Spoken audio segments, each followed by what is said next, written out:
You need to get Sharon's on here. Oh, hey, this Sharonza right here.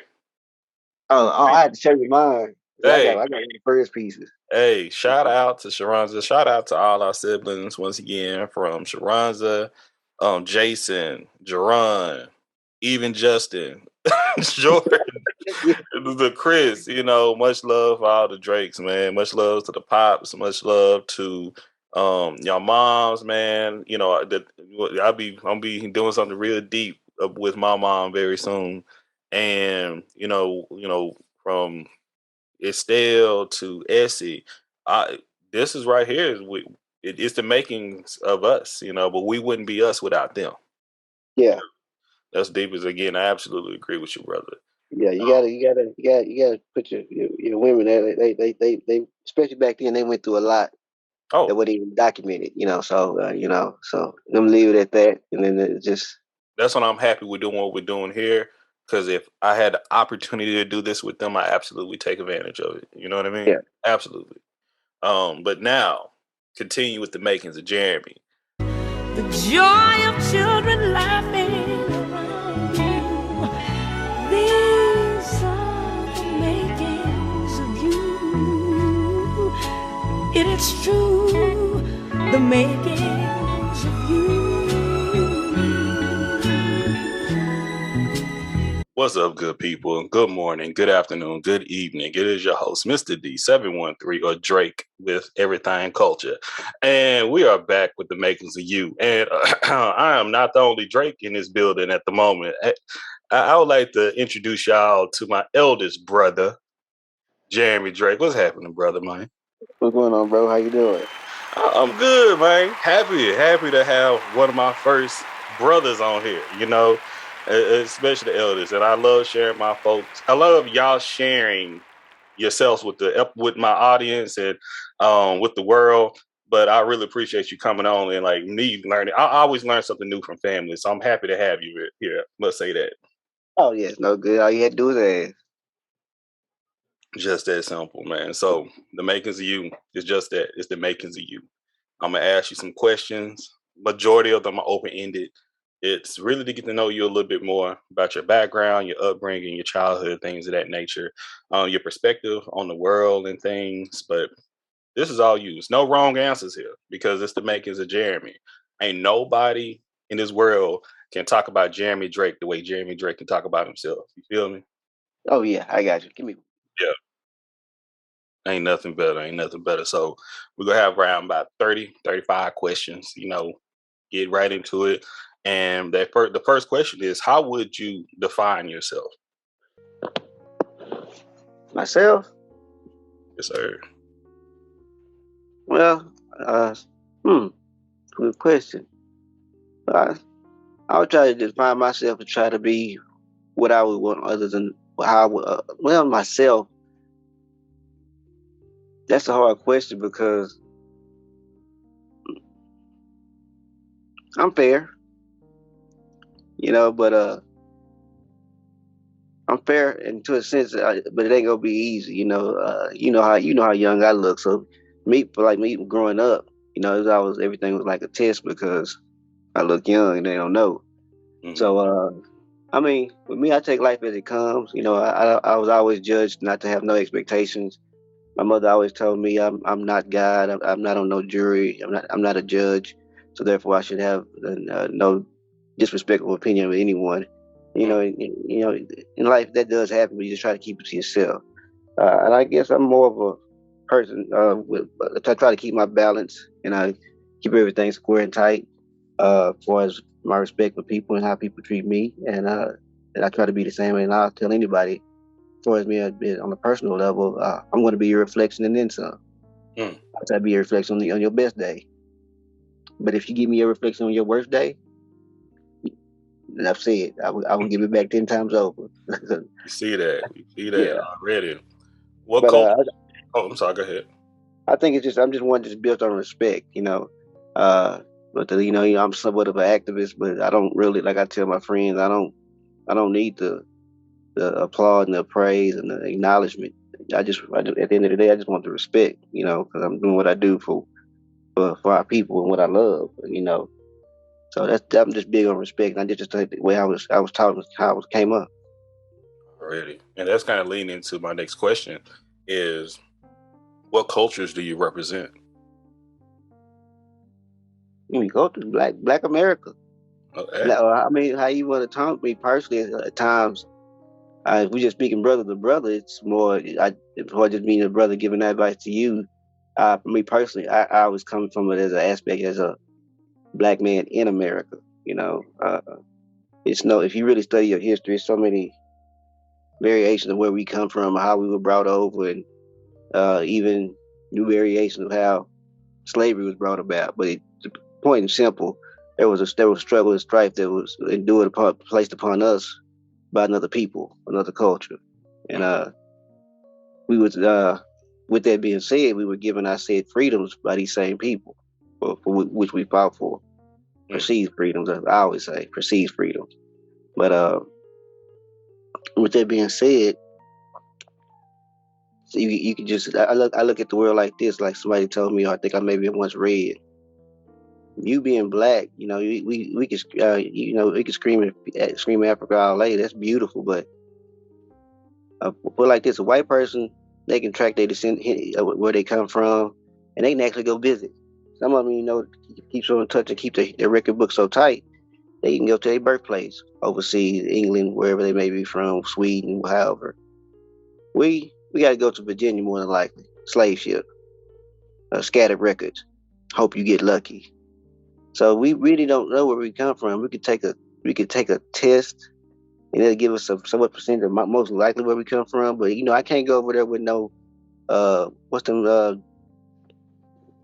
what that's that thing called Ancestry DNA kit to go to Africa. 23 and million things. Yeah. I can't take that over to Africa and just tell them to register that and tell me where I'm at. You know, it don't work like that. You know, Yeah. And that's what black people have to understand, especially our younger culture that's coming up today, that's under us. What was done to us? Because if you don't know your history, you don't know you definitely ain't gonna make it in your present. You never have a plan for your future. And I just see today, now that I'm older, that I'm seeing it, we in bad shape. So with that being said, because there's just so many things that happen to us that you have to understand. It's not so much you want to keep the ideology of massa and this. No, you just want to understand what's done and how it was done and how you move. So you know, and that's the things that plague us today is the things that were being tagged back then. It's just like I say, if you study your history, it's just a big wide system. That's why I always say, as a man, I always look at myself as a black man in America. You know, because if you and look at the treatment, and then I mean, it's not. I don't have to sit up here on a soapbox and give you facts and documenting Google searches.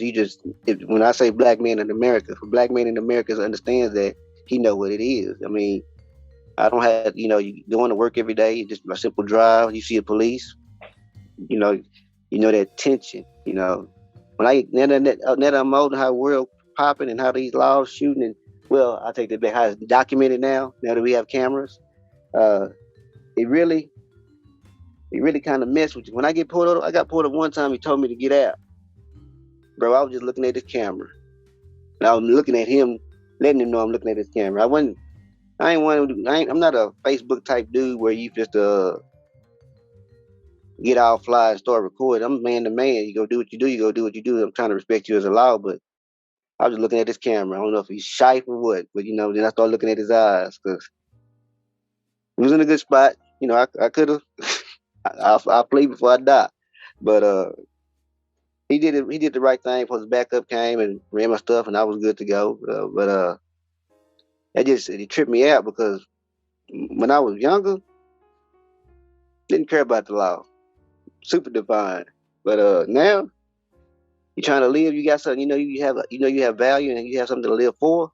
Yeah, you try to be careful with that. But that's part of being a black man in America. Just the little bitty things can be the biggest day to turn your day that was looking great to the worst. So you got to think like that because we have to think for our future. Because like the women in our family, everybody think the black woman is strong, and I'm not saying that the black woman's not weak, but especially women in our family, you see them being successful, whatnot. But you as a man seeing how the world is, they're being attacked as well. And you look at some of these cases, they're getting killed just like us in the world for doing everyday things. I mean, it's not like we getting shot for selling dope in the trap house with the AK loaded and a grenade at the door. I mean, I'm going to work. I'm walking my dog. What you're talking about right here, brother, is racial battle fatigue. It's been a study about this. I have an episode about it. That's why it's so unique that I'm listening to all that. That's why I'm already excited because, yeah, we brothers. Even though and we'll get into detail about this more, but what you talking about, the experience, that tension, but that's not racial battle fatigue. That's black people's spirit overall. Just tired, and this is what I really feared I'll be done. What you saw with George Floyd, how we just first of all it started with Mike. Well, for me it started with Sandra Bland. Not even Sandra Bland. Go for Rodney King. Oh yeah. I graduated in '94, so that stuff was all there when I was a youngster. So that's our spirit, just overall, and that's just what I've experienced as a man. Think about our grandmothers and what they've experienced and gone through. It's just that spirit of just being sick and tired of being sick and tired, but understanding that you still have to keep pushing to get to where you need to be and overcome what's been handed to you, because you can overcome it. It's just gonna take time, because it took time to take what they took from us, but we got to take time to get it back. I'm assuming you've heard of racial battle fatigue, correct? Before this? No, that's just like I said, it's just a black spirit. That's what I call everything. You call it that, but it's the same thing. Everything it's the same thing, brother. Same thing. It's just, and that's the name of the show. I'm sick and tired of being sick and tired. That's the name of the episode. That's why I'm like, did you listen to it? Like, that's what I'm saying, because you're saying the same thing. It's like really that feeling of history of being this, and it's basically saying that just being black in America, you need to have therapy. You need some type of counseling. Yeah. You need some type of treatment, because it's not normal for someone to have this type of trauma and abuse on a normal, like, day-to-day basis, you know? Well, that's just part of it. I mean, and you say that, and we rationalize it to say that's part of it. Well, you gotta say I come from a different era. When I was brought up as a man, or just black people, period, that stuff like that, you just like I said, you just took it. You know what I'm saying? And kept moving. It comes from that same culture, 10 times better. You know how we was raised, 10 times better. On everything, 10 times better. Yeah. I mean, it wasn't saying that I don't think our parents or any of our parents raised us to be racist or prejudiced. It's just we understand how the world was and how it operated, and so much in the sense. So it's just dealing with that, and then you see how, and then on that now you got like I say, the social media. It's a blessing and a curse, but it highlights what we go through. So, but like I said, with that George Floyd, Rodney King, the Mike Brown, the sisters along the way they got killed, Sandra Bland. That's where I went to school at. Where she got killed at, bro. In '94, we used to go get potatoes from a place called a Pit. Where she got killed at, that's where people used to walk at. Oh, I know.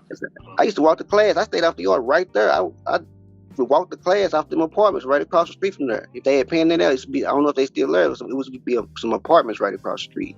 I stayed right there. So, I mean, that's another thing, that the state of the black man, it just bothers me. I mean, because we ain't looking too good. Cause I don't know. Cause but you speaking on it. And the only thing I say, once again, this is the makings of Jeremy. Ladies and gentlemen, boys and girls, they and them. This is the making of Jerm Drake. And, we speaking this perspective.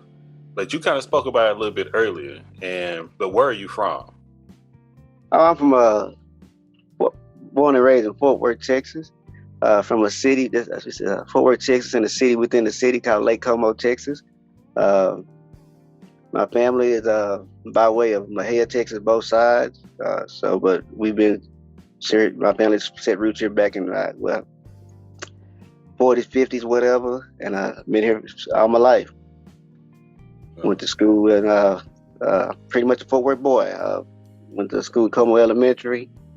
Mama always tried to give us something a little better, so we went across town to our Mother Mercy. Went there for a little bit, and Como Montessori opened up. We went there, and I charged Como Montessori from 6th to 8th grade, so I didn't go to Leonard like everybody else on the west side. Then I went to Western Hills and kept it purple and gold, slid down to Prairie View for a bit, you know. So a few hours short of a degree in finance and economics, but I'm currently getting process of getting enrolled back in school. But Back of that. yeah, get it on out the way. So that's about it for me as far as education wise. But I never was, and it's not a knock on being to get in the degree. It's just, and I mean, like, hey, you my brother, and in our family, even myself, was just, my grandmother was a teacher, and one thing Granny taught me was if I've given you the propensity to teach yourself to read a book and teach yourself, all you need is the syllabus. So when I was in school, I'd go to the library, look at the syllabus and read everything that first 2 or 3 months, that first 2 months, or the first 2 months of the first fall semester, and just coast through all the way to the spring. So, well, that's what you're supposed to do in my opinion. I was taught syllabus your best friend. As long as you reading in class and just put your little work in, and that's what I was taught. So, but so I never. With that being said, I never worried about getting a degree, because when I go to work, it's not college education, that's a world education. So I get to interact all the skills that I've been brought up in life, in the streets, parents, everything that you have, just interact, see if I can fit this mold. And this goes back to what I was saying as a black man in America, see if you can break this mold and fit it, and defy that, because, you just know what it is. So, so I punch that clock and, I give me a little Maya Angelou poem on, we wear the mask, not get non-threatening and do what I do, but I do it, and then still thrive and just make it. So, and every job I've always worked at, bro, I've never been just a worker. I always move up, a team lead, supervisors, stuff like that. But it just goes to say, if you put your mind to anything, you study right, and you make sure you, like I said, what I wanted to say before is, when I step in the room, I make sure I'm the most knowledgeable. Give me time, I'm gonna know everything more than you. I'm not gonna let you know I know everything, but I know everything more than you. Okay. Yeah. I rock with it. Bro. That's how I move. Now, and people know that you know more than them, because, like I say, I'm a man of actions. When you put the action in, when you do it work, you gain respect, and they know this the one you go to. This, so that's how I always move. Even in the streets, I always try to be most aware, most observant. But, you don't need to know everything. So just that's how I move. So. Love it. You actually, when I tell you I have a question, well, you done answered it. It's like, how do you feel about your education so far in life? When I say you hit it right in the nose, I didn't even have to get to it. So appreciate it, brother. I mean, that's what it is. Like, a lot of our people don't get that, and it's now that I look at that I'm older, a lot of brothers aren't geared toward education. What is like? Well, you said it though. Education is just not going to college. It's not just going. Education is not what you've been taught all throughout secondary school things. I was just having this conversation with my folks yesterday. It was like, man, now it started with me being in college, so I got a little bit earlier start than some, but I'm still learning every day. I'm still learning, and I'm finding out so many things. Actually, I was having that conversation today with my coworkers. A lot of things I've been taught, that we've been taught in encyclopedias and things, were a lie. Like, we're finding out that it was a downright lie to us. I don't want to say it was an outright lie, but but there's another story aside to it. Because in my life, I knew a brother who crooked as hell, talented, for laying them bricks. Yeah, he's a bad motherfucker. I ain't gonna cuss. That's a strong skill. Matter of fact, I don't know if they've knocked him down, but back in the day when they first developed Byron Irving beyond I-20, most of them apartment complexes, he did those bricks. But he was a bad boy. That's the first black man that I met that was a millionaire at the age of 25. This is back in like early 89, 90s. So, but he didn't have an education that you would expect for a millionaire to have. Education, education. He had the education to survive. And bro, this boy knew the Bible back and forth. He'll still tag off your shirt you won't even know, and put it in your pocket.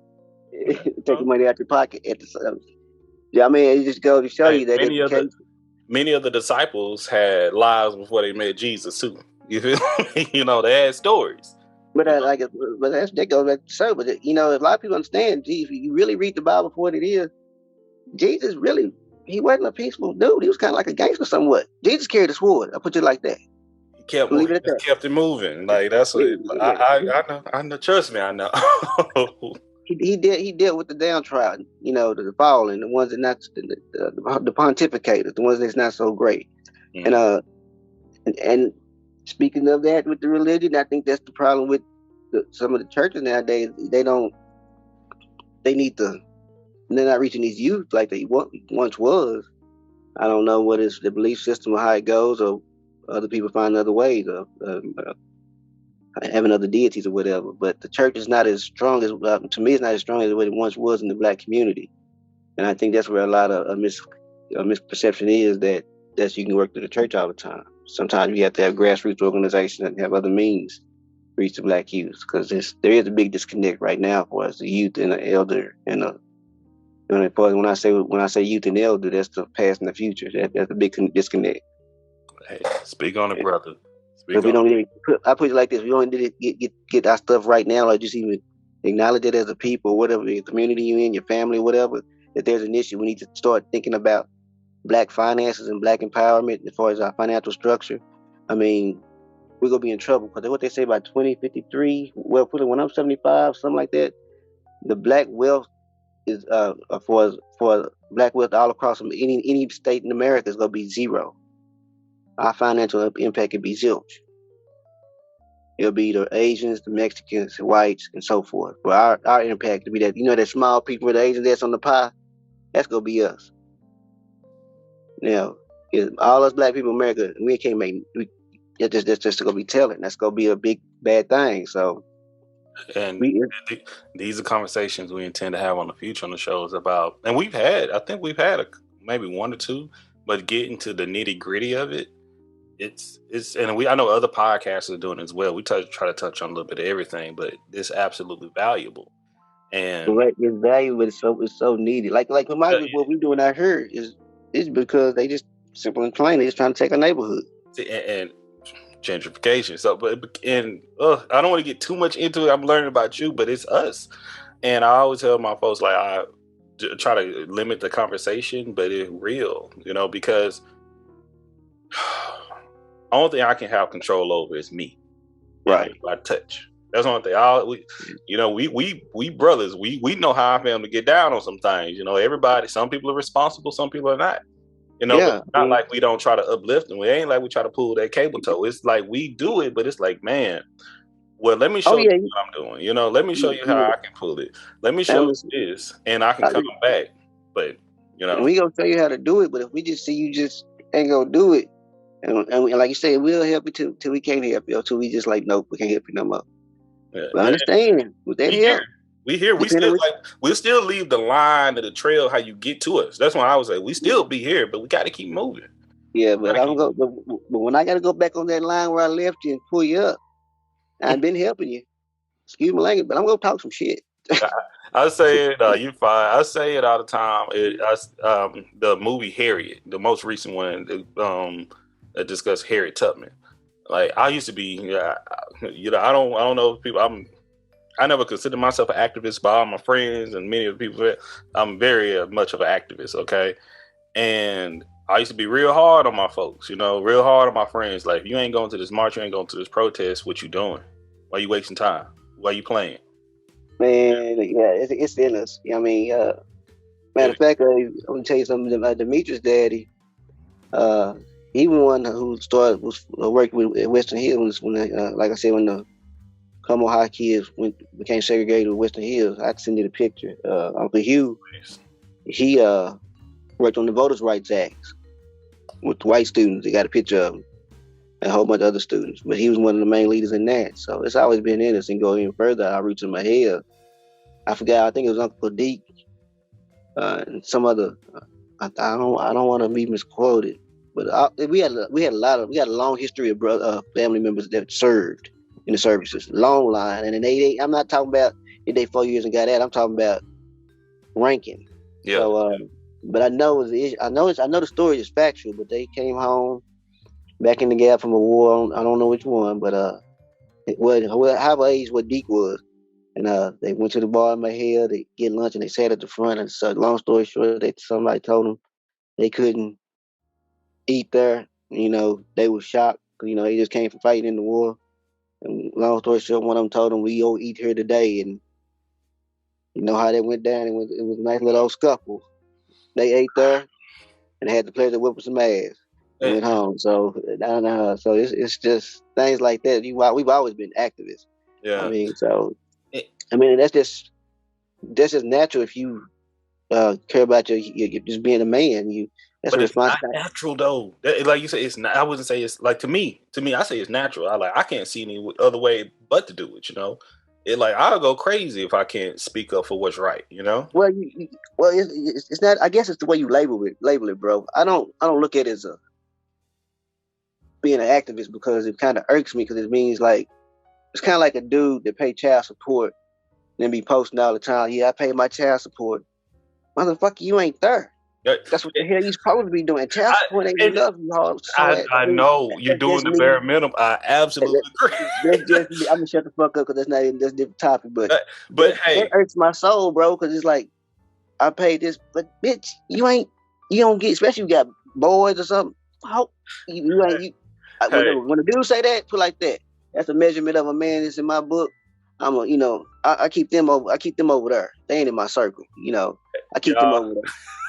I mean, that's how men are about. Men have to learn how to do this. How you are about the women you choose to mess with. You have to be about that when you get over a certain age about the men you deal with and having your circle. That's just real talk. Do you do you listen to the show often or something? No, nah, man. Hey, I'm telling you, when people listen to this, they go like, "Yeah, we like it." And it's I'm getting goosebumps because it's that. The conversations we may not talk, and we're gonna get into it. We're gonna get into it a little bit in because once again, we may not talk all the time, but it's scary because when we do talk, it feel like we never skip the beat. I'm serious. But you gotta understand, little bro. When you grew up, when you first came along, we was there with you, bro, for about 4 to 5, maybe 3 to 4, 5 years. So you got the indoctrination. Now little bro. I talked about it. I talked about it. This what I'm doing. We were doing right here. I talked about it on mine. Yeah. Like you got the indoctrination, so you understood. So but that short little spark at that young age, and that's why I tell folks. I got my degree in psychology, and I just heavy in child psychology in the work that I went into. And I tell people all the time, you think these kids learn more when they're in high school? No, they learn when they're actually in the home. They learn at them the little small treatments and all those. That's what their molding of life really happens right there. And you have other instances, but before we go, let me get to these questions. Hey, what's your sign? What's your sign, brother? I'm a Taurus. Birthday May 19th. Same day as Malcolm X. Rolling up. Okay, we see with the Abby. All right, May 19th, Taurus representing. Okay, Earth sign. How would you define your childhood and upbringing? It was a beautiful thing. It's a lesson that I'd press rewind again and again if I could. Wouldn't change a bit of it. But with that being said, it wasn't no story I want nobody to go through. It wasn't the cream of the crop and no Tyler Roses or nothing like that, bro. But it was just like any child that grows up. You don't know what's bad or good because it's where you at and it's what you got. When I was born, it was just I was the first child from our dad and my mom. We stayed in the apartment before called the Links, from what I can remember. You know what I'm saying? I remember the old man. They used to watch basketball. I had on the black and on the color TV with the knobs you had to turn. Mm-hmm. Yeah, you remember that furniture the old man had with the orange stuff? You remember them pieces? So it was all like a huge sectional. Yeah, that fake leather, orange leather. Yes. that was the furniture I grew up on. So we had that, and that's growing up then, and then watching him play basketball. It's just some little things I remember as a kid. I remember this like maybe 4 or 5. I remember that. Like my mom tripped out because I remember when her grandmother, her mother, and she said, you was only about 3 or 4. I just remember. So I remember those little bits and pieces. I remember the old man, he used to work on the railroad. He'd take me to, when we stayed on the 2nd floor in the links, he'd take me down to the car in the morning, warm up the car. And, they was married. And, fast forward and blinking, then, Jason. And next thing you know, it's just me and my mama, and she getting pregnant with Jerron, and our daddy gone, so shit. The next thing fast forward, we moved back in Canaan with our granddaddy. So that's how I got raised down here on Lake Como Drive. That's on my mama's side. Our dad's side don't get it. So I came up as a kid. It wasn't no, like I said, it was a struggle. But mom worked sometimes 1, 2, 3 jobs. But my mother was always militant. She was a militant woman. Very. And I don't want to even say militant. Like I said, I think that's why I get to coin the phrase "Black in America," because she taught us that we were Black men in America. We in some Saturday morning that we had goofed off all Friday night. She come here banging them though. Y'all get y'all ass up. You ain't go just grow up and get married all of a sudden. You black men. You boys now, but you going up to be men. That was a common phrase. You boys, but you getting taught to learn how to be men. Mm-hmm. So that's what we did. I'm come from the school of the old where I put it like this. I know how to wash baseboards. I know most dudes, y'all cats don't even know what a baseboard is. See, I know how to get down and wax them clothes and all that stuff and wash dishes, put up dishes, clean clothes, fold up clothes, wash clothes, change tires. I know how to do all that. I mean, that's how we was raised. I know how to move as a man. Who taught it to you? I can't say just my mother. That's just the way my family was. My mom's side was like that. They was big on education and being cleanly and healthily, and then granny and Lawrence. Just everybody in the family, just how you move. And it's not so much just like you say, growing up. It's not what you're taught. It's what's around you. Mm-hmm. A lot of you see that success. You see people working every day, and you see them interactions, and how they say you don't need to be in grown folks' mouth. But that's how you soak up the game, so to speak. I mean, you learn how to be responsible. Things like that. It's not all just growing up. You just didn't catch all the conversation. You might have caught the conversations where they all kicking it, but you caught the conversations that were at home. You start to develop and understand it. Then when you get out in the world on your own, that's when you start to learn to measure where you at. That's when you learn that you're poor. You don't have it all. I don't even want to say poor. You just have less than others, because you got to depend on the outlook. Because we didn't have a lot of money, but we had a lot of love. We had a lot of food and a lot of clothes. Black sisters gonna keep their kids draped in the finest. Don't know how they do it. They're gonna make sure they looking respectable. And that comes like how we were raised. It ought to be. I don't care. I can have $2 in my pocket, but I'm gonna look like I got 1,000 in the bank account. It's not say, and that's not to say it's gonna be. It ain't got to be Gucci or nothing. It could be out Walmart, but I'm gonna make it look right. I don't need no label. I make the fashion look. I make clothes look good. I'm sexy as hell, butt naked. Put some clothes on, they just look great.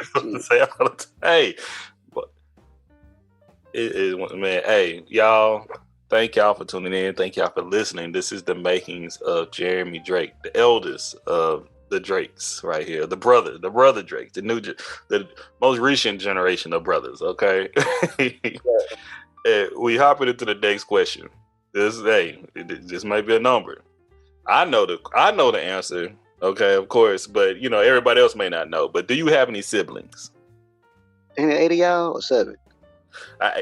When I tell people all the time, I start counting. I'm like, it's because technically Sharonda the oldest than me, Jason, Jerron, Brandon, Justin, Chris. Now Justin and Jordan, they have the same age. Then Chris. It's 8 of us, so I'm the oldest of 7. Well, I share the eldest title, and the oldest is 6. Yeah, for now, unless we find out another one. So. No, that's about it. That's one thing I will give my father. Whatever he made, he never did turn it away, and he always claimed it. He was serious about that, Because I'll tell you a story. Growing up with the old man they got mom got divorced. Mm-hmm.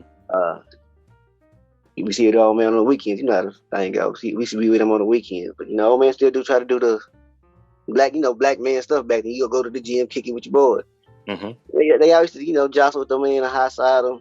About you got the kids, you can't really go. Because all he could really do back then was just go hoop and play basketball, and then you had to cut back to the house. They supposed to go kick it some more, but he had us, so they kind of razz him a little bit. But one day he just told him what it was. He said, "Hey, man, that's a half of me right there.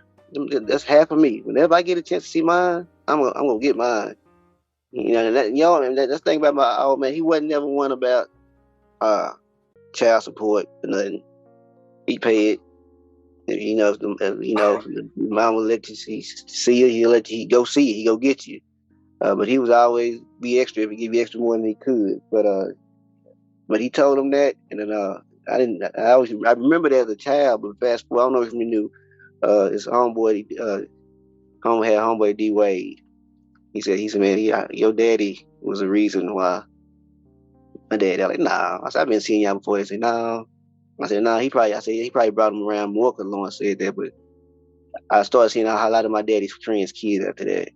But he was that type of dude. He was just, I was gonna make sure he had us because,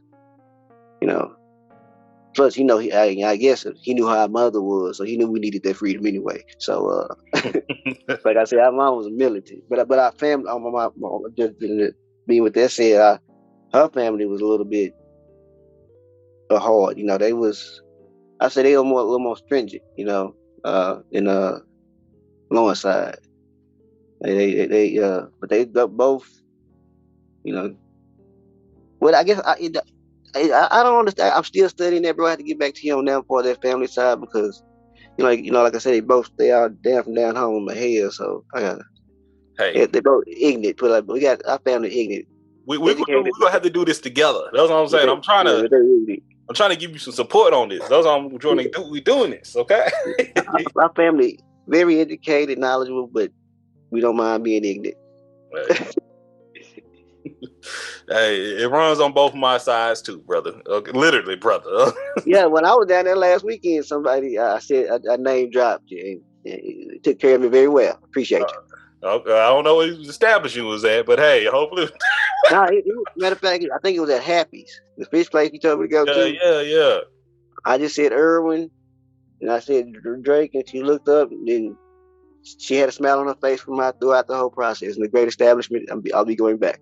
Okay. Love it. I would say you drop Drake, Johnson, Irwin, you'll be taken care of, Yeah, I dropped the Irwin this time. I'm going to try the Johnson next time, see how that go.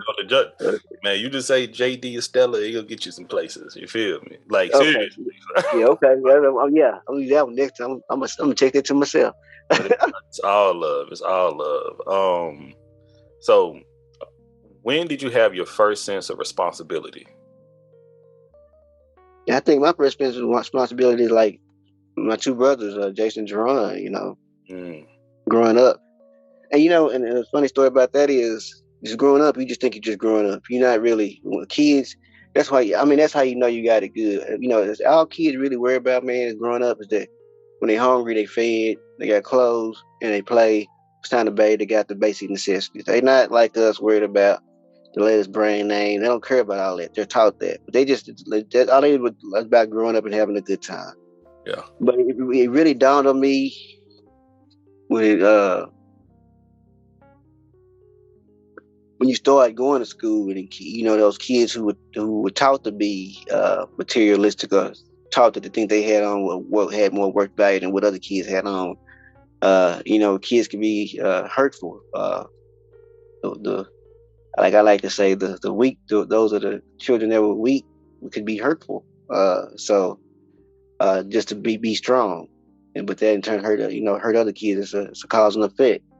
Absolutely. So I've always just been aware of that, and just always try to not to be like that. But once I experienced that, and you kind of figured it out. But it's all like, okay, they just like the high side. But when I was growing up, like I said, bro, I don't know if y'all remember Ozai. Ozai Polo was always Polo, But Polo had some competitors back then, and Izod and Fort, especially in Fort Worth, Izod and some Duckheads.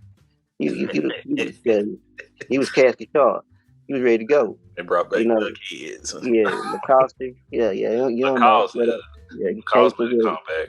So, but our parents kept us clean. But me growing up, I would see how kids who didn't have much would get chastised and messed with. And Oh. that kind of messed with me a little bit because I know this dude because we got the same thing. We're in the same situation. My mother just happened to work a little bit harder and get a little bit more things going on. And that's the one thing I can attest to. It's not a knock, but when we was kids, we never had food stamps. My mom worked. But that's when like I said, that's like about 7 or 8, that's when I started to realize this is what it is. This ain't no TV show, this ain't no different strokes. It's a different stroke, all right. It's a hard slap, you know what I'm saying? That's when you start learning how to cook and those stuff. And then you really start to understand those lessons your parents were teaching you early, the mornings on Saturday and Sunday with the Patti LaBelle and all them playing the music and Al Green while you smelling bleach and pine salt. It wasn't so much as so to just make you clean, but teaching you how to make it and keep the household going. That harkens even back to going back how our parents were raised and our grandparents were raised. They were raised certain tools at an early age. Now it might have been different, back then they was probably learning how to work the farm, but we just basically been taught how to work the house, so how we can learn how to move and keep the family going. You didn't work the farm for so much as feed the animals. No, you fed the farm so you keep the family fed and going in the cycle. And that's what we did. That's how we was taught as children. We learned how to cook, like I said before, as men, cook, clean, wash, cut yards, do what we need to do to keep the household functioning. Now, once you got older and realized this wasn't just a one thing that your old man and your mom was teaching you, you realize that's a part of reality that you need and it was a necessity. That's when you start to feel that sense of responsibility. That was, like I say, about 7 or 8. And it's a funny story about 7 or 8. That's when I was in school. I used to get picked on by this one bully. I mean, he tagged my ass every day. He said, "Come on, let me at you." One day, I said, I ain't gonna. I'm not going to deal with it no more. When I got him good, and once I tasted that little, like a pit bull, take that little bit of blood. I'm the smallest out of all of them. But eldest, the smallest, yes. Yeah, I didn't give a damn.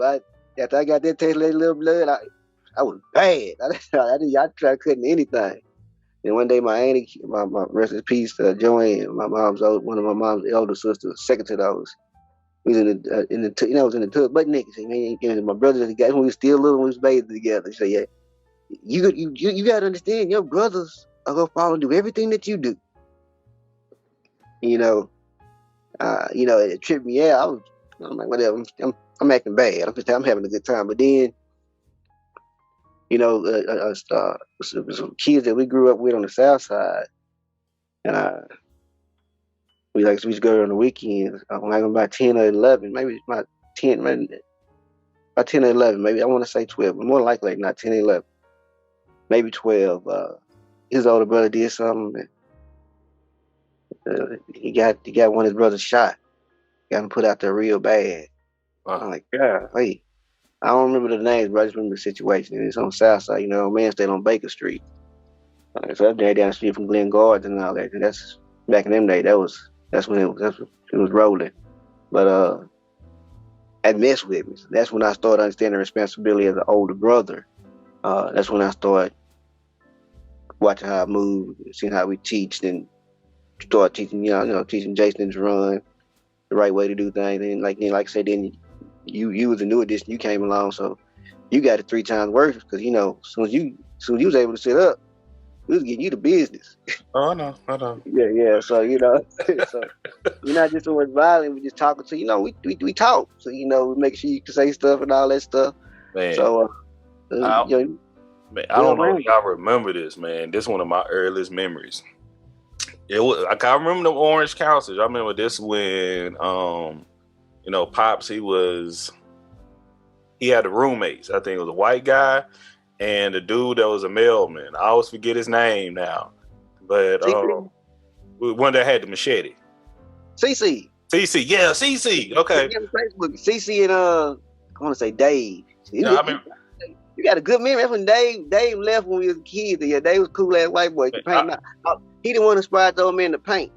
Hey, I don't remember the whole situation. I just remember it was CC and a white guy. My dad, my father, probably my brothers. I remember one day, man, we was all kicking it. It was I think it was like, I don't remember all the stuff, the full details, but I remember I think it started as a pillow fight. Let me tell you that. It started as a pillow fight.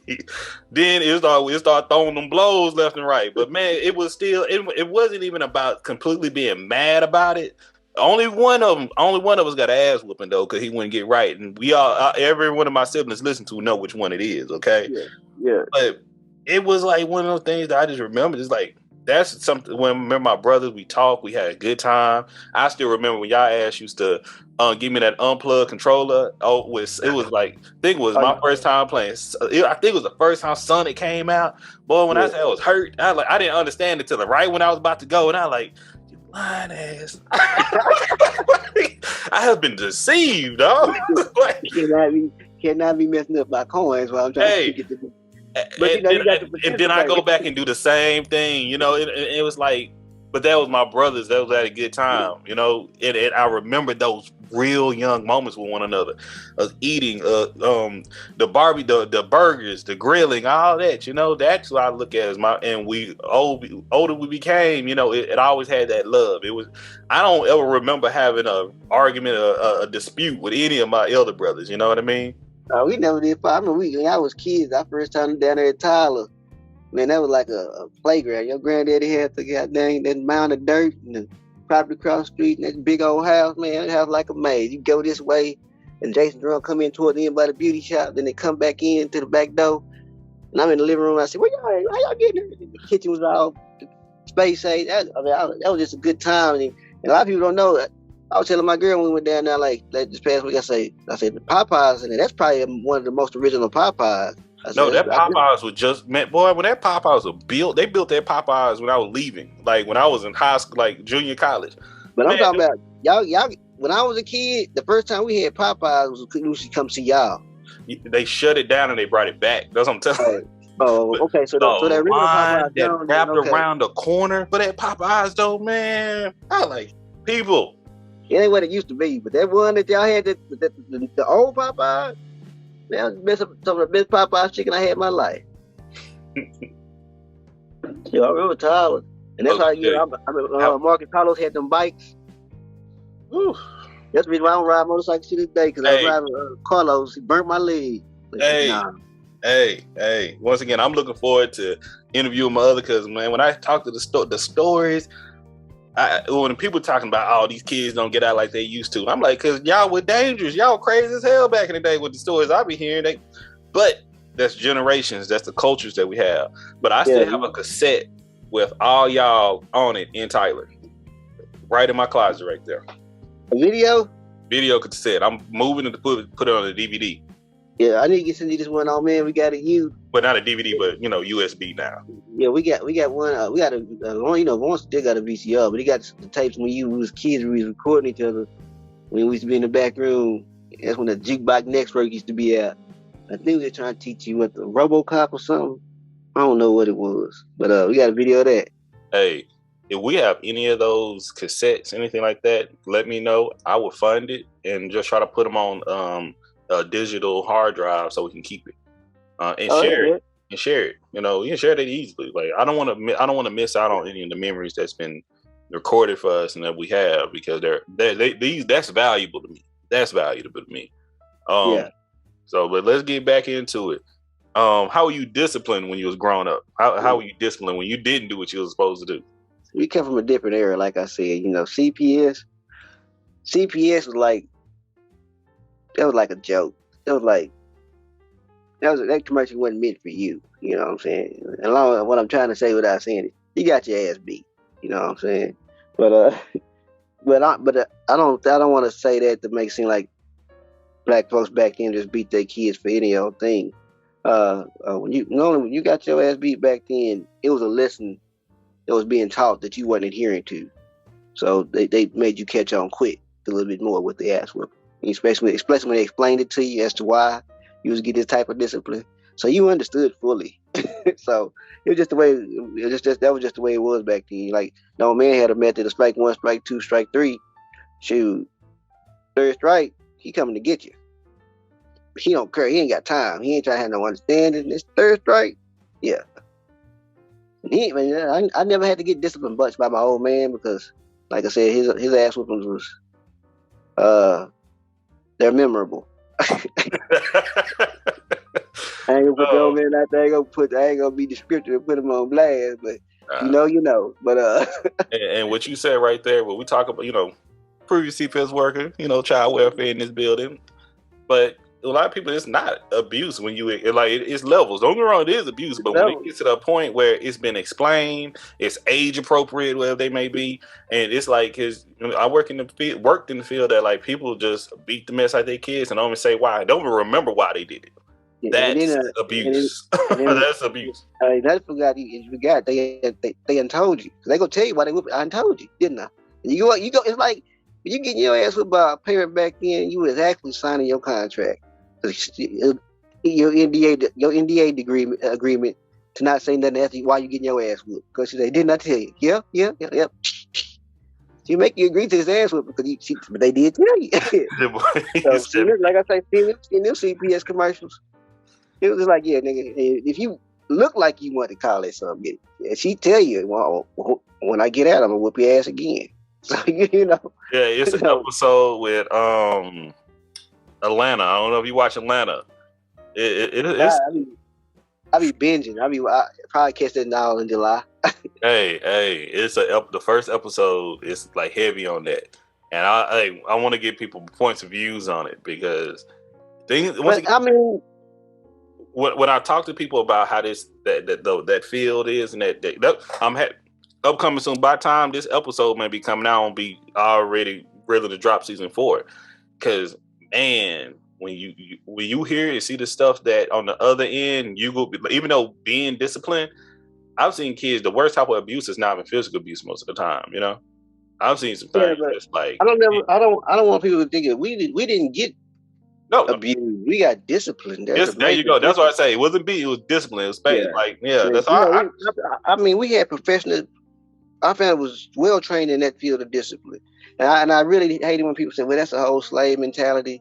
And I think I understand the reason why I disagree with that, because my training of thought is I'm a black man in America. Now, I'm not going to put that on the application and call it disarray, but just being on the level, I'm a black man in America. So I don't really agree with that saying discipline your kids is this, that, and other. Now you're starting to see it on Facebook. If we don't teach our kids and our people how to move, I mean, quit putting a label on it that belittles the action. We're learning how to move as a people so we can get to a greater cause. Overall, blanket statement. So what I mean by that is, when you get pulled over and you know it's bullshit, be compliant. You know what I'm saying? I'm not saying to question the officer. I ain't gonna tell you how to move. You move right within your spirit. But for me, when he pulled me over, I ain't got nothing on me. I'm gonna pull over, let him do his thing. Give him my ID. Yeah, you can have it. And you understand. I guess I'm more like I said, when you know stuff, it kind of makes it easier. Yes. A lot of people don't know when they run your license plate, they can get your ID. He just being an ass about it if you go be compliant. Because if you already got a previous record or something, they already have your license. You know what I'm saying? When they pull you over run your license, and if that car is registered to you, they have everything that they need. But they still gonna do that thing just to be an ass to you. So here, man, you go get what you want anyway. Because when you're born, your social security number, I ain't gonna go all there, but it's just you already in the system like that. Hey, let me tell you something. Last time I got pulled over, I know I was speeding. Like I deserved the ticket. Like definitely deserved the ticket. I was like flying. But you know what? I chopped it over, dude. Like, hey, here you go. My apologies. Listen to them, tell them little corny jokes and all that. Laughed at them, whatever. Hey, you know what? I really appreciate it. You really made my day today, Mr. Drake. Don't worry about the one. Just be careful. I was like, God bless you. Last time I got what was that? That's when COVID was out. nobody ain't going nowhere. I was still in Texas. I was going through Dieball. That's known for giving tickets, man. Yeah. So COVID hit 20, so it had to be like early or late, maybe that was in March. So it had to be like August or September. Man, I go see a lady friend in Richardson. Made that drive, but I coming back speeding. I was speeding on the side of the road. It's like a 40. But I didn't know it was raining in my car. I had just got my car. It's a sport. I didn't got the best of me. I was doing 60 in the 40. He bumped me. We laughed and cackled and giggled. I said, man, I work over here, but I said, man, I ain't been over here since COVID. I said, I did not know. I thought this was the freeway. So I was wondering why it took so long to get to it. I just got them giggling and cackling, big old muscle white boy, swole. I said, yeah, and I ain't gonna say he was taking steroids, but at his age, they're like, yeah, maybe it's your job, but I have no judgment, like. But he gave me a warning, like, man, I'm just let you make it. Like, whew. Hey, they gift of gab, good conversation works a long way with a lot of things. But hey, I can't tell everybody to have it. I was just being honest, and now I was talking a lot. Excuse my language. He gonna be a dickhead. He gonna be a dickhead. Even when I was in the street, when I was doing out there bad, I get hit by the law. It is what it is. I mean, I understood the code. It's what I signed up for. I signed up for the high risk, high reward. Yeah. I signed up for that high reward. You know what I'm saying? But I know if I got caught up, I gotta own it. I ain't. So that's where Scarface say, do your time. That's part of doing your time, owning up for what you got caught up with.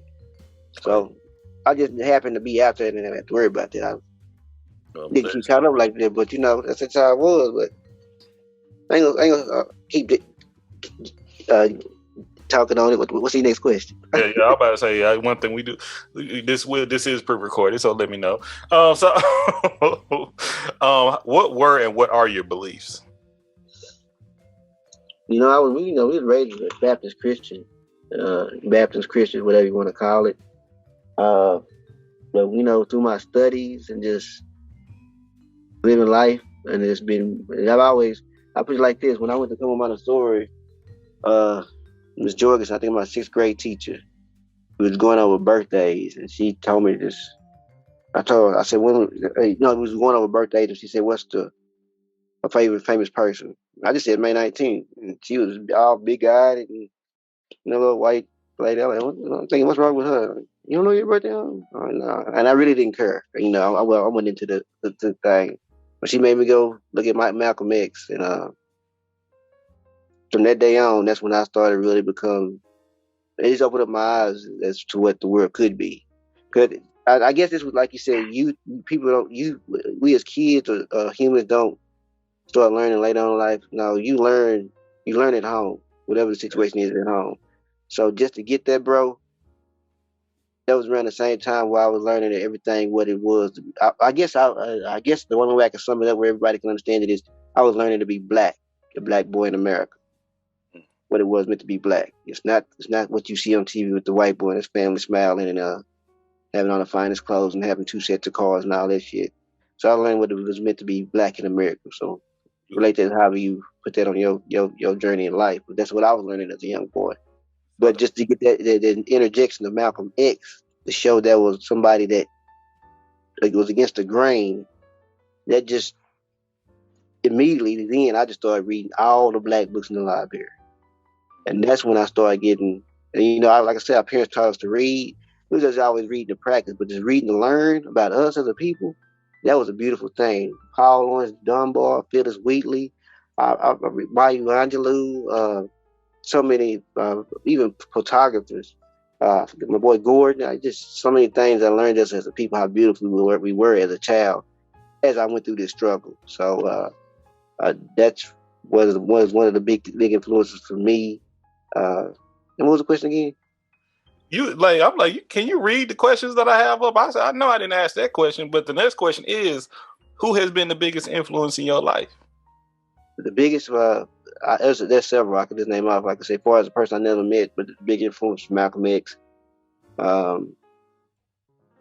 That's probably the only one as far as back then. But now, uh, simply put, my father, the men in my life, my father, uh, our great grandfather, granny's, dad, uh, my best friend's father named Jerm, Oscar. He's gone. He left us. Uh, my cousin Mike, my aunt's son, and a little bit of my cousin Chris. And my Uncle Hugh. That's about it for us men. And then my father's my mom, my best friend's mom, my aunts, and pretty much any woman in my family, or any woman that I met in my family, like your mom and your aunts. I mean, black women. They say older elders a library, but I think a black woman. I mean, that's more than a library. I mean, that's a university. So I've always any woman I've come into contact, especially a black woman, I've always learned something. You know what I'm saying? That's and black women to me are the original woman. So you always gonna learn something from a woman.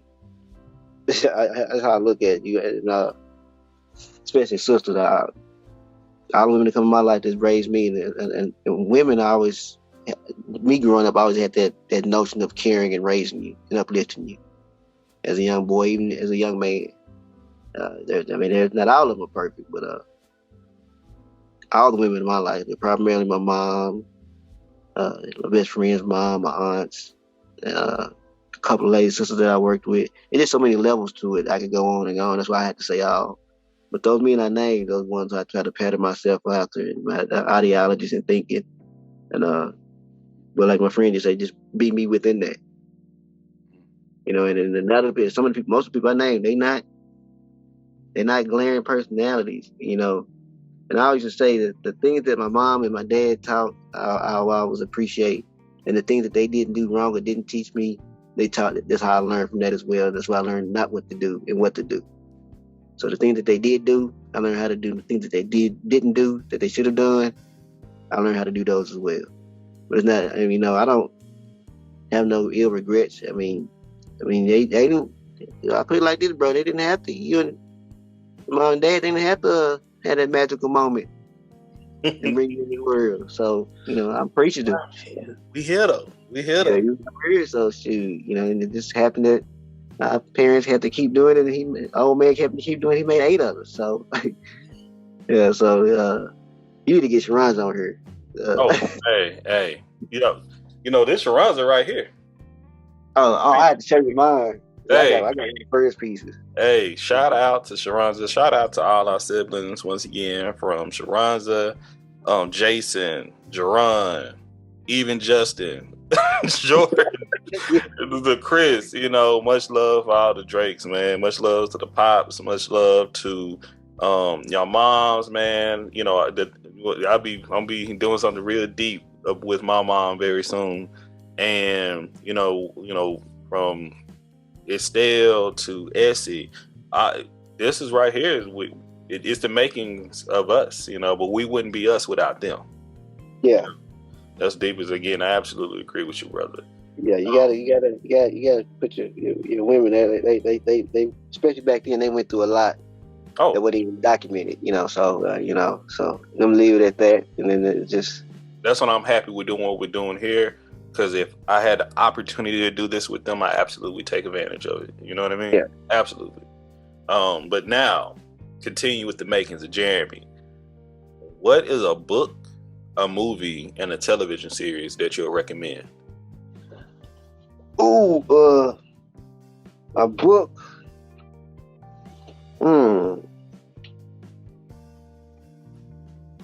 Oh, okay, a book. Trying to see when I get y'all. Okay, I got a good one. The one I've been reading. I'm gonna give you 2 books. Okay. Maybe 3. I'm gonna leave you at 3. Take it. Tanisha Coates, Between the World and Me. That's one. The Spook Who Sat by the Door by Sam Greenlee. Continue. And what is it? I want to say Miseducation of the Negro. Mm. Yeah. And that's from not Hughes, is it? Nah, Carter got evil something. Cardi G. Wilson? Not Cardi Yeah, G. yeah. Cardi No, G. no. I'm thinking about him, and I can't remember. If I'm not thinking about him, it'll come to me. Give me a minute. Now, what's the Miseducation of the Negro? Yeah, Carter G. Woodson. Yeah, So that's Cardi him. G. Yeah, Wilson, that's the yeah, father of Black History Week and went to Black History Month. yeah. That's a pretty good book. Hey, Uh, hey, we can we could talk about. I read for my birthday. I read A Spook by the Door. Boy, yeah. I say Teach you how that to move. book made me like. If I didn't think that book was written before I was born, I think that was written by me, written by Yeah, like the and I ain't even gonna say no more about it. I just found out recently that when they came out with the film, they took that film out of theaters. yeah. That's a real book. Because when I was reading that book, I'm like, hey, this is real right here. Gangster, yeah. Yeah, hey, this is that when he started talking about the Greek fraternities and the tribes to the women. I mean, it was so in depth in the mind. Like, I'm like, it made me feel like I'm not crazy. That's the best way I can put it. Yeah, I know it just enlightened you. And that's like I had a homeboy named Alzo. He said something when we was still in college and just wild things, but he was so ahead of his time somewhat on that level of thinking at some time. But he was very insightful brother. He was like, man, you know, the more you learn, the harder it is, the difficult it is to think about move from day to day normal things. Hey, I like, man, whatever. Come on, let's go. But now that I got older, I see what he be saying. But that when I hit that Spook by the Door, 'cause I read that later on in life, maybe in my 30s. I read that within the past year. Let me tell you that. Yeah. I've read it about 5 times since then. I reread a lot of books. But so what you said, but those are the books. You said the movie. Yeah, what's a movie would you recommend? Off top, 5 Heartbeats, Okay. and then Dead Presidents. And Dead Presidents. All right. And a What? television series. Ooh.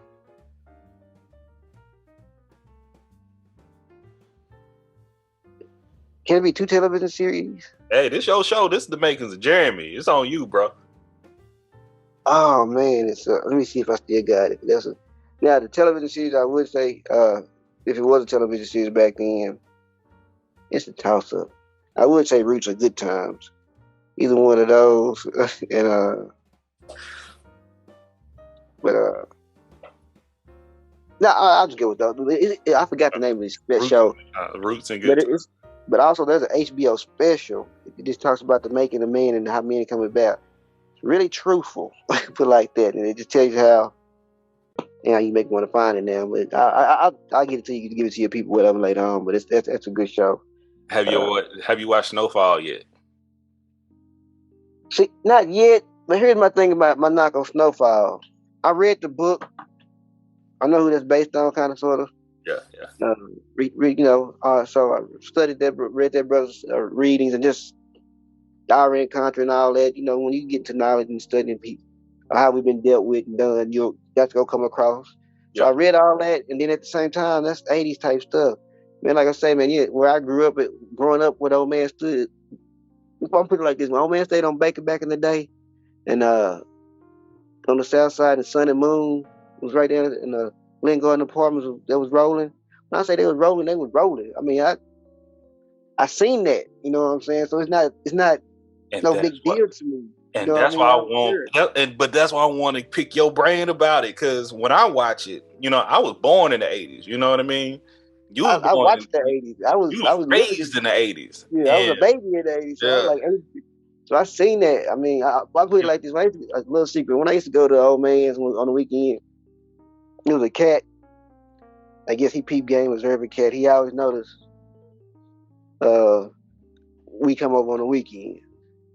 And then I'm old. I know he knew he had to know the old man. He know the old man didn't play about none of the kids. He go to he do some very illegal stuff.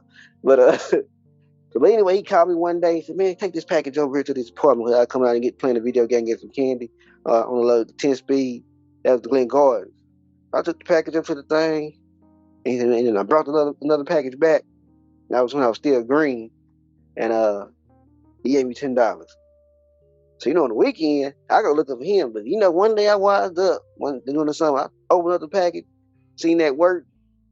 I gave him the package. When I came back with the other package, I held on to that motherfucker. Said, "Man, if I get caught, I can go to jail." And I said, then I looked at him, and his eyes got big, and I say, "I know you know my old man. If I go to jail, he find out, you shoot that little deliveries turns to $100 every week." But so I that's all what I need to say. I seen that. I mean, that was just part. I guess the not all of it. I didn't see the networking, but you kind of when you look a piece of that, it just that show just don't grab me. And then when I got older, I got out there, so it was like, man, my homeboys that mess with that stuff so much, our hands be numb for a couple of days. So I'm like, nah, and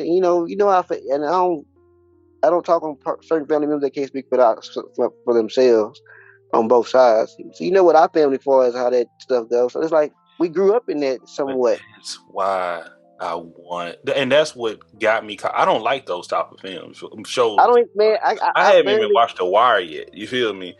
And stop. You got to watch The Wire, bro. Say, but man, when I say watch The Wire, you don't stop right there.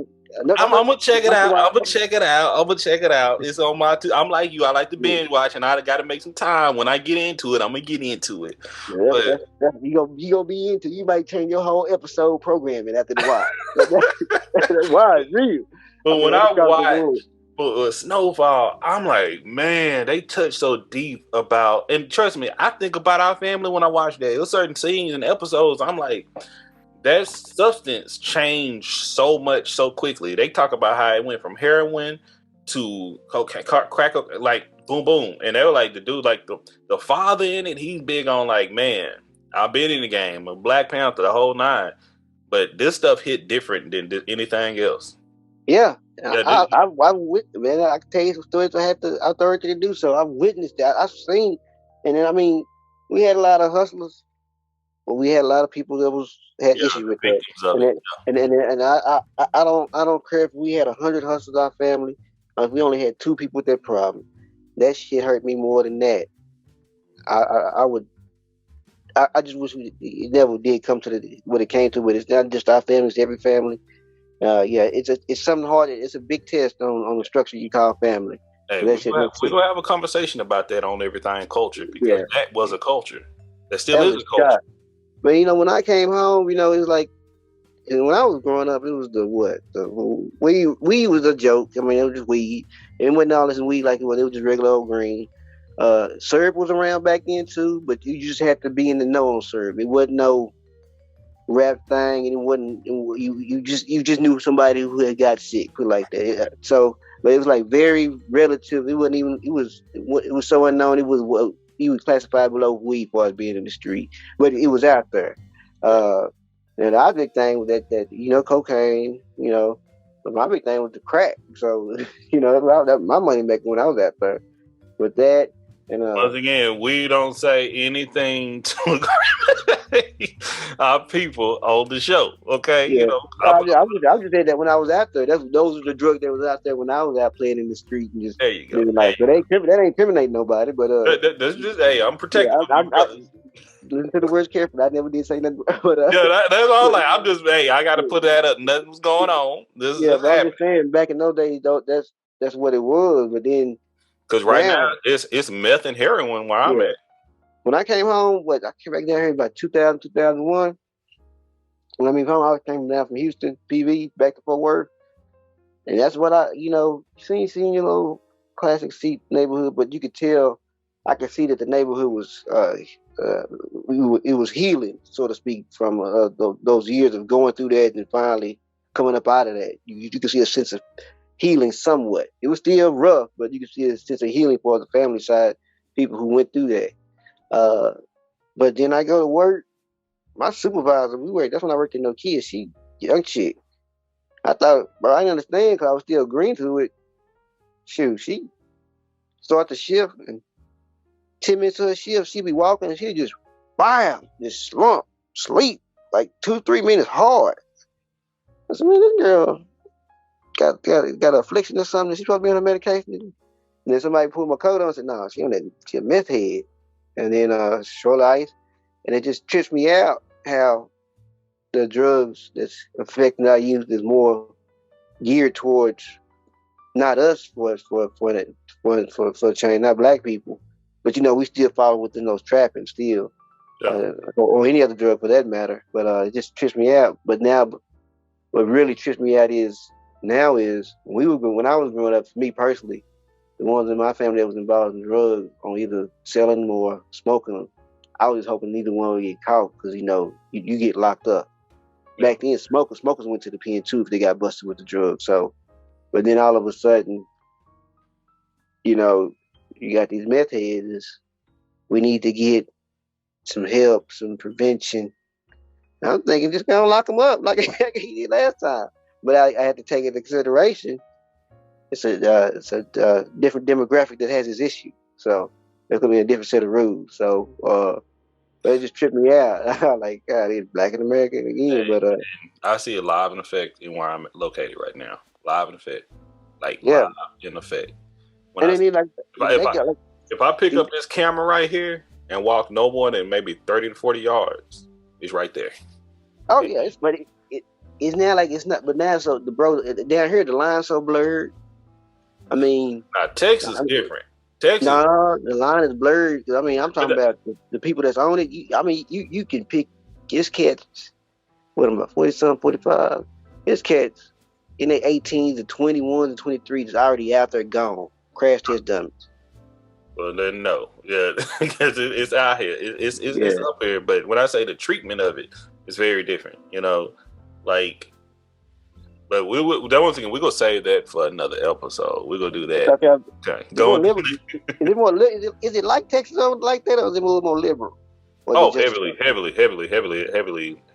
liberal, progressive, and like I think when I did one of my first episodes when I got here to Seattle, like they have you try to get an understanding. They try to meet people where they're at, which I'm supportive of that to a sense. But it goes to the point where is it enabling at the end of it all, Because instead of people, if they have centers here, instead of people reusing needles over again, you could turn your needle in and give you another one back. Just try to help them along. You don't spread any other type of illnesses or dangers or OD and things of that nature. Like it's different, man. It's the population of houselessness, you can say homelessness, whatever the case may be, but it's a very different environment where Texas like, hey, you better have your shit together. We can help you, but you got to come here to get it, and get out the way. Take your ass Lancaster. Like, I know y'all know if y'all, but I'm keeping it a buck with you. You come up here, y'all like my Uncle Rod has been up here. And Aunt Didi's been up here, and when I used to everything I say, they're like, when they see it, they're like, damn, y'all ain't lying. Like my in-laws, my family been up here, but it's a different environment, man. It's a whole different culture. It's some things that you sit back, it's like some of these things like, okay, we need that, but the people who needs it is like if we talk about demographics of ethnicity or or being black, it's a whole different thing. But if you come up here to receive, you can receive help for it. But at the same time, if you come up here to use it, this is probably be the safest place to use it, and that's dangerous too, because it's like a conundrum. It's a conundrum. You enable them, but you make sure they're safe. Exactly. And I understand what they're doing because you don't want them to get it spread. Yeah, I don't know who you are saving some lives and preventing deaths, or are you just never mind, leave that alone. Yes.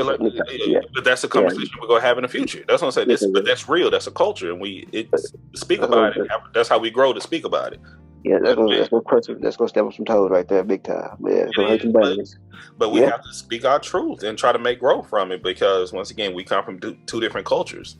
Oh, Yeah. man. So, man, you touched on so much. Okay, what has been? No, give me that. Give me 3 people you like to speak with. It could be people you've met before, people you've never met, fictional, people are here no longer. Give me 3 people you want to have a phone call with, just have a conversation with. I like to speak to my mom's dad, granddaddy,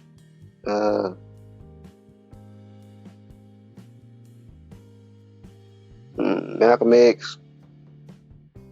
Okay. Mm.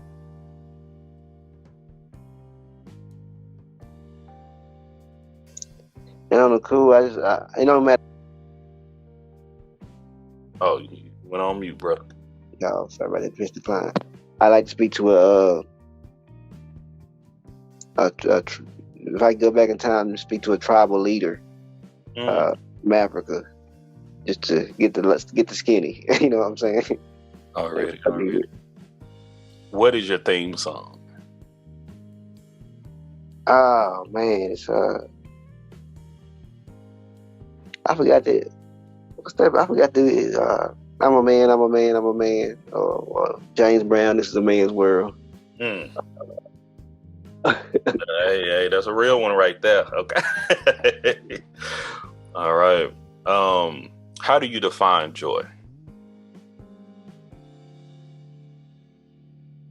Joy,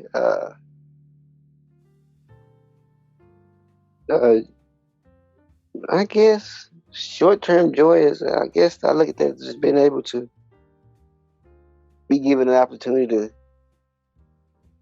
have a choice to do what you want to do and become in life. Joy to me is no restrictions, you know. I mean, sometimes people misuse their joy, but then joy is something that you have to something you have to learn how to be and achieve, because you know some people are so burdensome on the things that they didn't have or didn't get to do, that they lose an opportunity to have some joy. So joy is always being open to me. Joy is being open-minded to the situation and understanding that it may not come your way, but not allowing it to deter you emotionally to get to where you need to be financially, physically, or whatever it may be. But joy is that key factor into making sure you succeed and get to moving forward throughout your day without having any issues, so to speak. All right, love it. All right. How do you, and I gotta say, in our family, recognize death? Like when someone passes, how do we deal with it, and how do we either celebrate it, or what are our traditions? Yes, that's the one that are close. God, it's I know with me. I think especially 2 or 3. I know me and Next Driver, we kind of like our dad. It's a personal thing. Shoot, I don't. I'll be in my room by myself for a minute. You know what I'm saying? I ain't gonna be in no. I ain't gonna just be. You know, I ain't just be in the room hugged up, kumbaya, crying. Just yeah. Then once I guess the stages of it. I guess acceptance and all that. As far as a person, I just have to, like I said, have my own cry. And then we come together, you know, brothers, talk about it, whatever, and family, and then, you know, do that healing and just comfort each other, and then you can see who kind of got a grip or who don't have a grip, and deal with them from there. But it's kind of like a personal thing. I mean, I guess it's just, I don't know if it's just culture or what, but I was never taught how to. I mean, I guess I won't say taught. There's ain't no instruction book on how to deal with death. But I'm thinking with our family, just me myself, I always make sure I had kept in the back of my mind a realization for that person that's causing such grief that I have to keep going. You know what I'm saying? So whether it be my grandmother or just cousin Jelani, you have to keep going.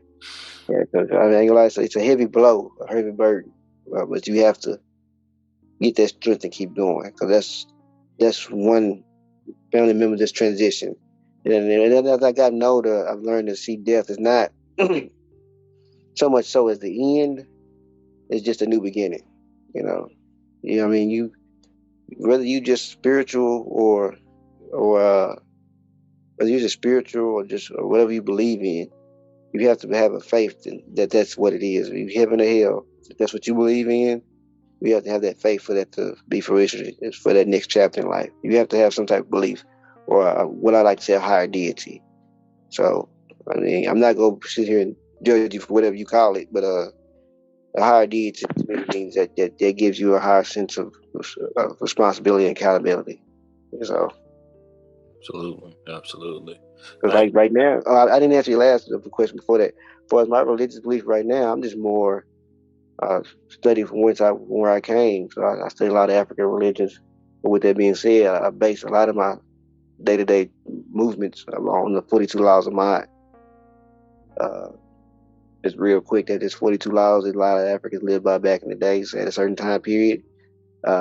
They all say I have not, and there's 42 of them. So it's a little bit different, you know. And one big difference I noticed that between it and the Bible was the Bible speaks as this: I have not, and yeah, it's telling you what you shouldn't be doing. With 42 laws of mind, it's more like you know, what the Bible say, thou shalt not. 42 laws of mind go off starts by saying, I have not, like you already had to understand what you're not supposed to do. There's 42 of them. Check it out. It's pretty deep, but that's my belief. All right, next question. All right. Love it. If you were wealthy, I mean, money ain't an issue to you. You know, I ain't got to worry about. You can get anything you want to get, and you can buy anything you need for the people you love or you want to. Okay, but you have to have one job, one career. You got to do one thing. What would that be? Just one job? One thing. What would you want to do? Yeah, I'd be activist. Okay. Ain't nothing like I securing the bag for the people. Speak on it. You know, this one, you know, I can assume. But when was the last time you cried? Oh, when my cousin just died recently. Yeah. Man, I wish I could have been there for that, man. I got to make it. That was a sad cry. Yeah, you know, I mean, but those are things in life that you have to be prepared for. So, you know, we came together as a family. It was all right, but still hurt. I don't think none of us could be prepared for it, you know. Yeah, I wasn't prepared for it, but I mean, it messed me up. I had to let it get out work automatically. I told my boss I got to go. Yeah. So, but yeah, man, you know, that was just about the last time. So, and the time before that was my mom's older sister died a couple of years back. You know, that's about the only time. I mean, no, man, I don't think black men cry much. I know I don't, but I do. Shit, I learned. It's like, man. I ain't gonna lie. If I watch a good movie and I'm into a good binge or something, I'm lost. I'm not in reality. If something happened or something romantic happened, like, oh man, because it's a movie that it always get me called A Notebook. Man, we know about The Notebook, boy. Like, yeah, it's a movie called A Notebook. Well, I watched that one day. I just when I was in college. I think when I was in college in the summer, you know, smoking weed back then. Watching Notebook by myself, it was bored. I was smoking. I fell up on it. It was a good, interesting story. Hey, it's deep, ain't it? Yeah, I'm like, that's good. You know, the homeboy coming in, man, this shit is good, man. You know, yeah. Towards that end, it's an old movie now. So it ain't no spoiler alert. Oh no. When I realized he was reading that book to his wife to make man, automatic allergies, bro. All of us, all of us in the room. 4 black men in the room, like just allergies everywhere. I'm like, man, damn, that's some shit. Like, God, it's like that with Big Fish with me, and they all love stories, and it's a movie long as hell called Cloud Atlas. You watched that long ass movie? Man, I went to the theater to watch that long ass movie, and I was in that thing. Boy, I like when people say they didn't like it, I like how you don't like it. Then I can see how people, but like I was in a certain space myself as well, and I like, man, this because it spans over time. That's what I'm thinking. Look, man, when you have that connection with someone, like no matter what you experience, the type of fight, they all had trauma, they all had argument, even in the comedy part. It's like, man, you go seek it through, you know. And that movie always get me. That's the only one I really did. I used to tear up on. But then I ain't gonna lie, the first time I seen in the theater too, was it Minister of Society? When my boy Kane got killed. Yeah. Yeah, that caught me off guard. I thought he was just. But I mean, when we were coming up back, that was just the thing. The dating was the shit back there. Like, man, they got my boy. Go. That's what the nigga was out there. So I was like, yeah, they got my boy. Shit. But it hurt. But that's about the only ones. What else you got, bro? And we got 5 more questions, and you done, baby. Yeah, you done. Okay. If you got 2 options, you can go back to where you at right now. You can go back and talk to your younger self, or would you rather for your future self to come and talk to you now? Younger self, definitely. Okay. Definitely. What age would you go to?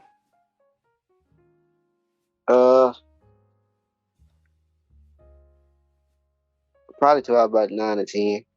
9 or 10. Okay. Love it. Set the groundwork. Would you listen to yourself at 9 or 10? Oh yeah, I take some key things.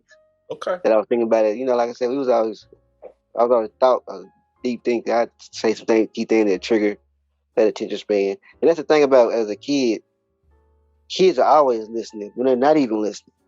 You saying the right stuff, they're listening. Even stuff you saying that they don't want to hear, they're listening at that age. But so yeah, I'm 8 or 9 for sure. Okay. How do you relax? Read. And really, when I get to relax, reading, sleep. Hey, I tell people, man, sleep. That's how I get my relaxation. Yeah. And I try to walk my dog. I just try, and just try to be around people you enjoy being with. Already. Last meal. Like this, coup de grace. What would it be, and who would prepare it for you? My last meal, I'm cooking myself. I really want to eat beef. That's a tough question. I'm transitioning right now, sliding away from the meats, kind of. Well, you said, but right now, last meal. This is news to me. I'm like, okay. It's gonna have to be some good old brisket smoked up. I don't mess with the swine. Since it's the last meal, it's gonna have to be just on one chord. There's gonna be some brisket smoked up. Some of my mom's spaghetti. Okay. Some blueberry cheesecake. Okay. All right. I'm a homegirl, so out here I can bring desserts. Cheesecake heavier than a Cheesecake Factory. Was a bomb. You get out of the cheesecake. What else? Some type of African food. I love that. Is it fufu? I hear about. Fufu, yeah. That's it. I hear that be busting. Oh boy, it's the one out here in Dallas. We'll take it there. Please.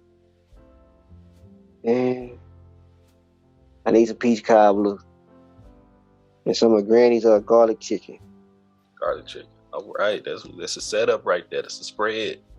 All right. That's the last meal. After that, I'm probably dying anyway. So yeah.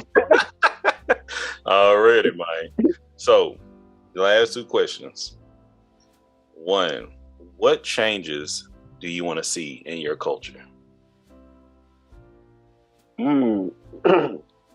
Accountability. I want to see us more accountability on everything, on every level. I mean, we have to accept the fact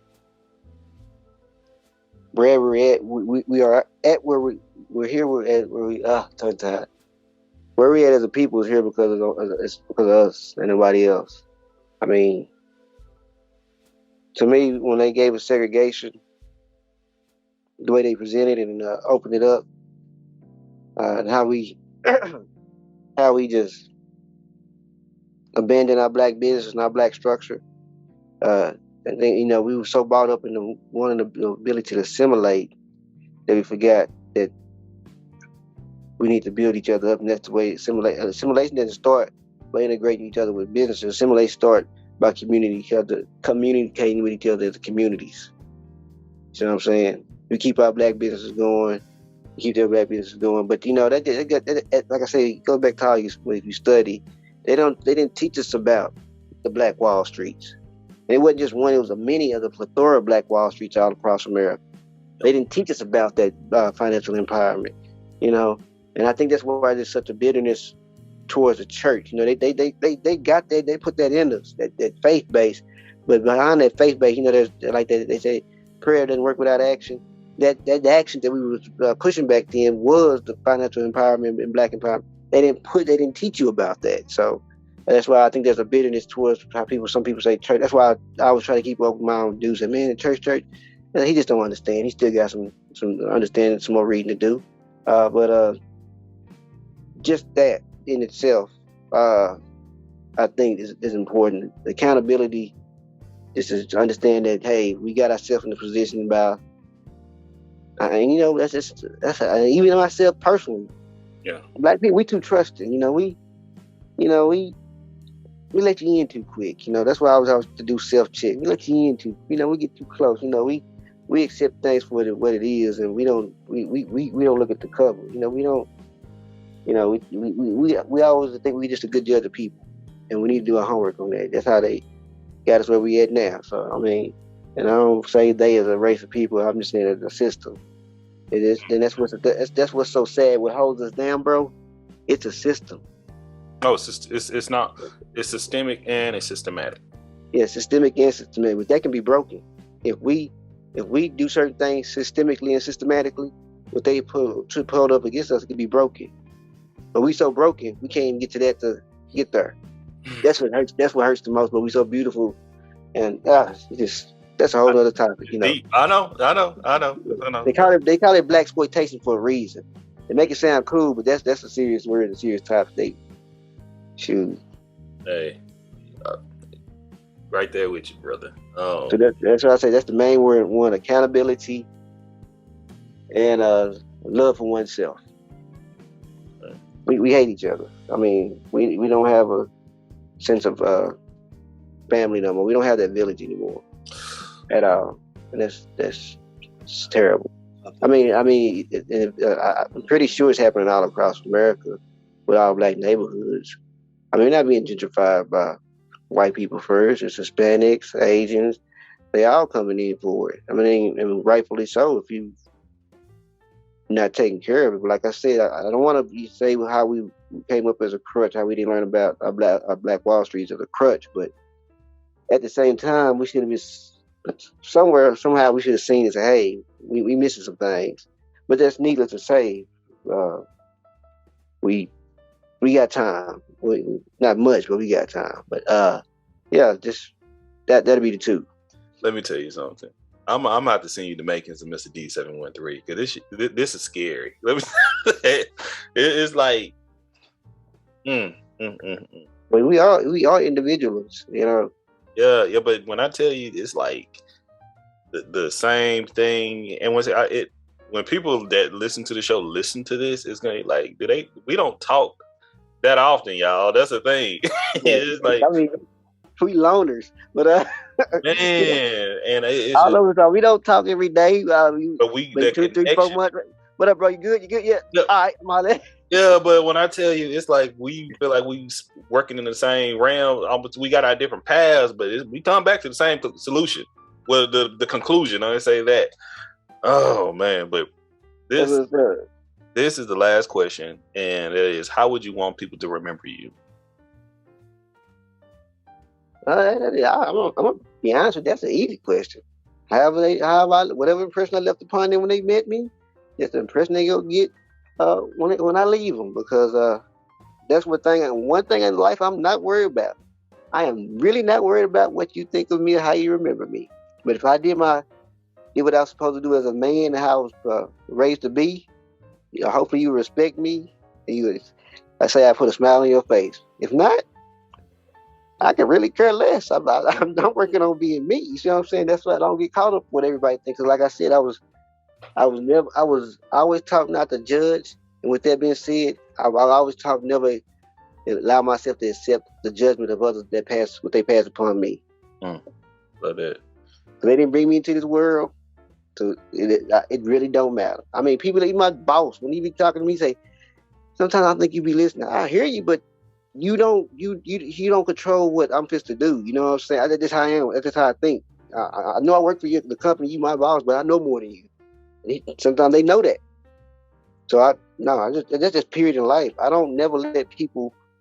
When I was younger, yeah, when I was like a kid, but once I started getting with Granny and my mom and they was telling me, no, you don't worry about what people think of you. Because I don't try to judge nobody else. So I'm not worried about that. Now, you know, if a person was just bad and evil, that's what you get what you put out there. But I try not to put bad stuff out there. So, but if, like I said, if you more than likely had a bad experience with me, I don't do stuff unwittingly, rarely ever. So more than likely, I was shitty to you on purpose. So that was my intent. So that's what you get. So no, I feel it. I mean, I'm a reflection, but and I try to reflect what you give me 10 times over. Whether that be good or bad. Man, hey, I feel, brother. Thank you. Let me say first and foremost, y'all. This is my eldest brother. Like, I have high respect for this man. Much love. It's just I just doing this episode right here is just see, like, you know, that bond that we have is stronger than, you know, a lot of people can imagine, the connections. But, you know, if people are looking for you and you're trying to be found, brother, where can the people find you, Jeremy? Right. Facebook, Jerm Drake on Facebook, Instagram, Como Gnostic, that's COMOGNOSTIC. I'm starting my barbecue page, bro, on Instagram, J Drake Barbecue. Man, I ain't putting nothing up yet. I just started. I've been so busy. But that's there. And my other nonprofit group called Legacy. I think it's Legacy Lake Como, Texas.org. Let me just double check. Let me double check here. Look, I can do it with you. Yeah, because I just don't be. I'm just a worker, man. I'll be putting in the work. I don't like.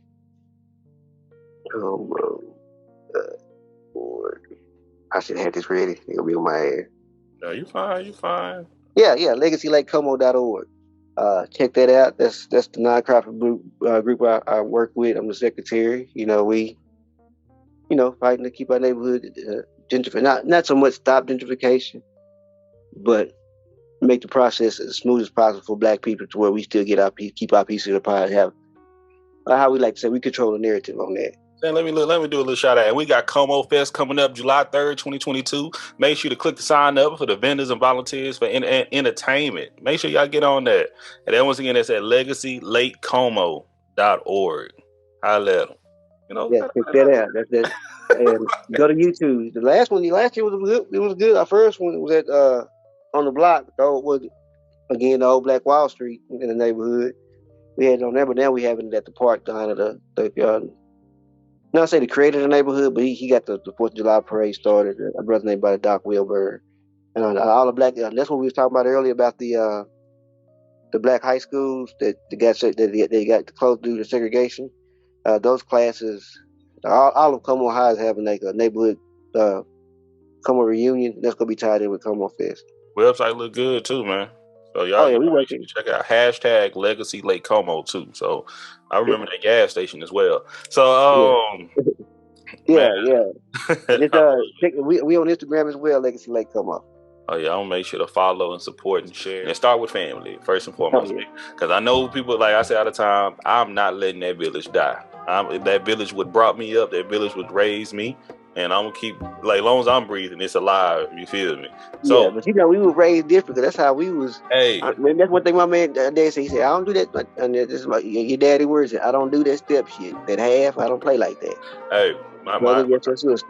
I roll. You feel me? That's how we move. If you in the family, in your family, and guess what? We go. Like you say, we go roll with it, good or bad. Absolutely, man. So, hey, y'all know where y'all can find us. Anywhere you type in Everythang Culture, the podcast for all cultures, the podcast for the purpose. You can find us anywhere you listen to a podcast. You can go to YouTube, you can go to Spotify, you can go to Apple Podcasts, you can go to Audible. We are out there, but we appreciate all the support. We appreciate all the love. Once again, thank you so much, brother. We go be chopping it up a little bit more, get into this evening, but I want to say thank you to our listeners once again. Appreciate y'all, and God bless. Peace. All right, bro.